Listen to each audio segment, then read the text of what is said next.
வரதட்சணை கொடுமையால் அவிநாசியில் ரித்தன்யா உயிரை மாய்த்து கொண்ட அதிர்ச்சி மறைவதற்குள் மற்றொரு சோகம் அரங்கேறியுள்ளது. இந்திய ராணுவத்தில் பணிபுரியும் மருத்துவரை கரம் பிடித்த சென்னையை சேர்ந்த பெண் வழக்கறிஞர் திருமணமான 5 மாதங்களில் மர்மமான முறையில் உயிரிழந்துள்ளார். பெண்ணின் மரணத்தில் சந்தேகம் இருப்பதாக அவரது பெற்றோர் குற்றம் சாட்டும் நிலையில் நடந்தது என்ன, விரிவாக பார்க்கலாம் இந்த செய்தி தொகுப்பில்.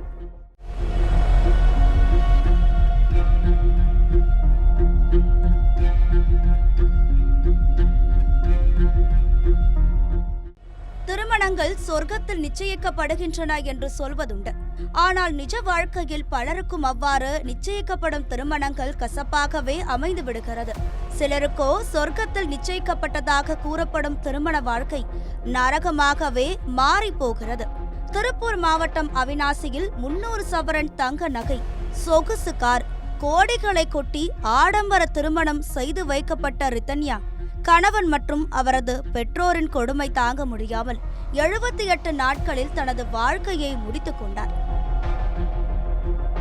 கடைசி மூச்சுக்கு முன்னர் தமக்கு இழைக்கப்பட்ட கொடுமைகள் குறித்து தனது தந்தைக்கு ரித்தன்யா அனுப்பியிருந்த ஆடியோ வெளியாகி கேட்போர் நெஞ்சை கணக்க வைத்தது. இந்த அதிர்ச்சி மறைவதற்குள் சென்னையை சேர்ந்த பெண் வழக்கறிஞரின் மரணம் குறித்த மர்ம செய்தி மீண்டும் சோகத்தை ஏற்படுத்தியிருக்கிறது.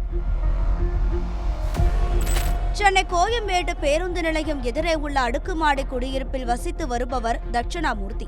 இவரது மகளும் வழக்கறிஞருமான கவிதா என்பவருக்கும் திண்டுக்கல் மாவட்டம் சின்னாளப்பட்டியை சேர்ந்த முன்னாள் ராணுவ அதிகாரியின் மகன் நாகார்ஜுன் என்பவருக்கும் கடந்த மார்ச் மாதம் 7ஆம் தேதி திண்டுக்கல்லில் திருமணமும் சென்னை GRT ஹோட்டலில் மிக ஆடம்பரமாக வரவேற்பு நிகழ்ச்சியும் நடைபெற்றது. மணமகன் நாகார்ஜுன் இந்திய ராணுவத்தில் மேஜர் பதவியில் மருத்துவராக பணியாற்றி வருவதால் அவர்கள் கேட்ட வரதட்சணையை கொடுத்த திருமணத்தையும் வரவேற்பு நிகழ்ச்சியையும் பெண் வீட்டார் செலவிலேயே மிக ஆடம்பரமாக நடத்தியதாக கூறப்படுகிறது. 100 சவரன் தங்கம், வைரம், 37 லட்சம் ரூபாய் மதிப்பில் சொகுசு கார், 20 லட்சம் ரூபாய் மதிப்பிலான வீட்டு உபயோகப் பொருட்கள் ஆகியவற்றை பெண் வீட்டார் சீதனமாக வழங்கியதாக சொல்லப்படுகிறது.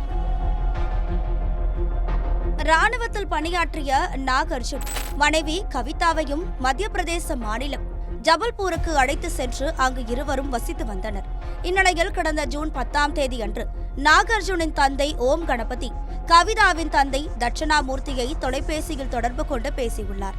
அப்போது உங்களுடைய மகள் கவிதாவிற்கு மாரடைப்பு ஏற்பட்டு அதன் விளைவாக மூளைக்கு செல்லும் நரம்புகள் பாதிக்கப்பட்டு உயிருக்கு போராடுவதாக கூறியுள்ளார். உடனடியாக கவிதாவின் பெற்றோர் விமானம் மூலம் பெங்களூரு சென்று பின்னர் கவிதாவின் மாமனார் ஓம் கணபதி மற்றும் மாமியார் ஓம் பிரேமலதா அவர்களுடன் இணைந்து ஜபல்பூர் ராணுவ மருத்துவமனைக்கு சென்றுள்ளனர். அங்கு சென்று பார்த்தபோது கவிதா ஏற்கனவே இறந்துவிட்டதாக மருத்துவர்கள் கூறியதால் மகளை பறிகொடுத்த பெற்றோர் செய்வதறியாது திகைத்துள்ளனர். இதனிடையே உடற்கூறாய்வை முடித்துவிட்டு கவிதாவின் உடலை சென்னைக்கு அனுப்பி வைக்க மாப்பிள்ளை வீட்டார் ஏற்பாடுகளை செய்துள்ளனர். கவிதாவின் உடலை திண்டுக்கல்லில் இருக்கும் உங்கள் வீட்டிற்கு எடுத்து செல்லவில்லையா என அவரது பெற்றோர் கேட்டபோது, நாங்கள் விட்டு தருகிறோம், உங்கள் முறைப்படியே அடக்கம் செய்யுங்கள் என நாகார்ஜுன் மற்றும் அவரது பெற்றோர் தெரிவித்துள்ளனர். இதையடுத்து துக்கம் தாழாமல் நின்ற கவிதாவின் பெற்றோர் தங்கள் மகளின் உடலை சென்னைக்கு கொண்டு வந்து கடந்த மாதம் 13ஆம் தேதி தங்கள் குடும்ப வழக்கப்படி இறுதி சடங்குகளை செய்து தங்களின் செலவிலேயே அடக்கம் செய்துள்ளனர். கவிதாவின் இறுதி சடங்கு முடிந்து 1 வாரம் நாகார்ஜுன் மற்றும் அவரது பெற்றோர் கவிதாவின் வீட்டிலேயே தங்கியிருந்துள்ளனர்.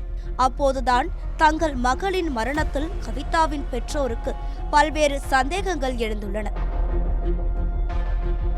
மனைவி இறந்த துக்கம் நாகார்ஜுனிடமும் மருமகளை பறிகொடுத்த சோகம் அவரது மாமனார் மாமியாரிடமும் தெரியாததால் சந்தேகம் மேலும் வலுத்துள்ளது.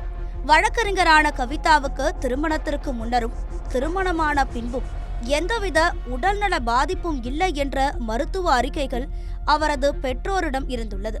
மேலும் கவிதாவின் கணவரே ஒரு மருத்துவர்தான் என்பதால் கவிதாவுக்கு மாரடைப்பு ஏற்பட்டதும் அவர் ஏன் எந்த முதல் உதவியும் செய்யவில்லை என்ற கேள்வியும் எழுந்துள்ளது. இதனிடையே நாகார்ஜுனுக்கு தனியாக மருத்துவமனை கட்டுவதற்கு இடம் வாங்கி தரும்படி கவிதாவின் வீட்டாரிடம் கேட்டதாக கூறப்படுகிறது. எனவே கூடுதல் வரதட்சணை கேட்டு மாப்பிள்ளை வீட்டார் மன ரீதியாகவும் உடல் ரீதியாகவும் கொடுத்த தொல்லையின் காரணமாகவே கவிதா மர்மமான முறையில் மரணமடைந்துள்ளார். குறிப்பாக தங்கள் வழக்கப்படி இறந்த பின்னர் எரித்து விடுவோம் என்பதை தெரிந்து கொண்டே சடலத்தையும் எங்களிடம் ஒப்படைத்துள்ளனர் என்று கவிதாவின் பெற்றோர் குற்றம் சாட்டுகின்றனர். இதுகுறித்து ஜபல்பூர் காவல் நிலையம், சென்னை கோயம்பேடு காவல் நிலையத்திலும் கவிதாவின் பெற்றோர் புகார் அளித்துள்ளனர்.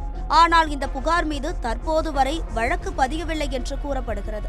வழக்கறிஞர் கவிதா மாரடைப்பு ஏற்பட்டுதான் உயிரிழந்தாரா அல்லது அவரது மரணத்தில் மர்மம் இருக்கிறதா, கவிதாவின் மரணத்திற்கு வரதட்சணை கொடுமை காரணமா என்பதெல்லாம் போலீஸ் விசாரித்து சொன்னால் மட்டுமே வெளிச்சத்திற்கு வரும்.